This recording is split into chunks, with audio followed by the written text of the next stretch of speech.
Accroche ta ceinture, Jocelyne, et tiens-toi à mon slip, parce qu'on va parler du conte interdit, le roi grenouille, et c'est pas pour les fragiles. La chronique explosive, c'est maintenant. Patrice Cazaux est un jeune auteur qui a plusieurs points communs avec moi. Déjà, son humour est redoutable. Yo, c'est Patrice Cazaux! Il adore Dragon Ball et il a surtout les cheveux super soyeux. Bon, il voulait pas que je vous en parle, mais la première fois que je l'ai rencontré, c'était au salon de la chevelure. Ah, putain, Patrice, non! Des flèches empoisonnées avec l'accent québécois.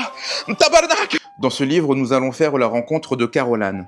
Petite, elle a vécu un grand drame qui la hante encore aujourd'hui. Et pour ne pas y penser, elle se laisse bercer par tout ce qui peut l'aider à fuir ses pensées. La drogue, les boîtes de nuit, les gens, la fête, Sylvain Johnson.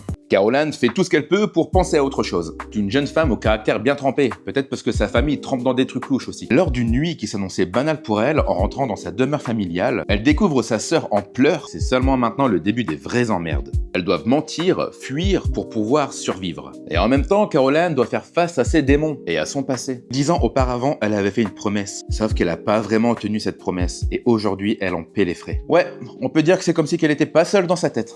Mais pourquoi sa sœur était en pleurs? Que s'est-il passé? Qui hante la mémoire de Caroline au point de la rendre folle? Que vont-elles devoir faire pour survivre? Quel est le rapport avec ces putains de grenouilles? Et pour l'avoir lu, je t'assure que ce livre est une véritable descente aux enfers. On navigue entre le bien et le mal, où notre morale est mise à rude épreuve, et où la réflexion sur des sujets existentiels est ancrée au cœur du récit. Oh putain, je le vends bien! Mais est-ce que j'ai véritablement bien aimé? Vous le savez, ici, il n'y a pas de bullshit, et malheureusement, parfois, il y a des contes interdits que je n'ai pas du tout accrochés.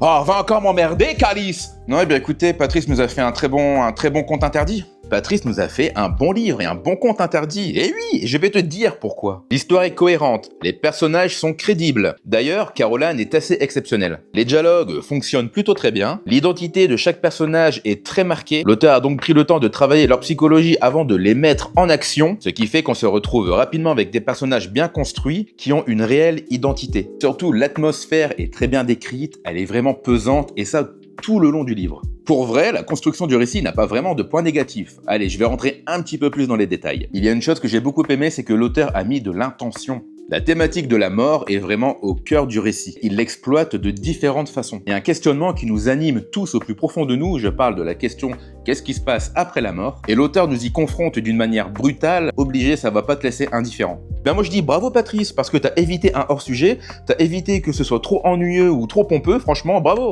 Moi je te mets un 18 sur 20. Et côté trash alors, y a du cul ou pas? Quand même quelques passages où ça mérite quelques trigger running motherfucker. Bon après moi il y a quelques passages qui m'ont quand même beaucoup excité.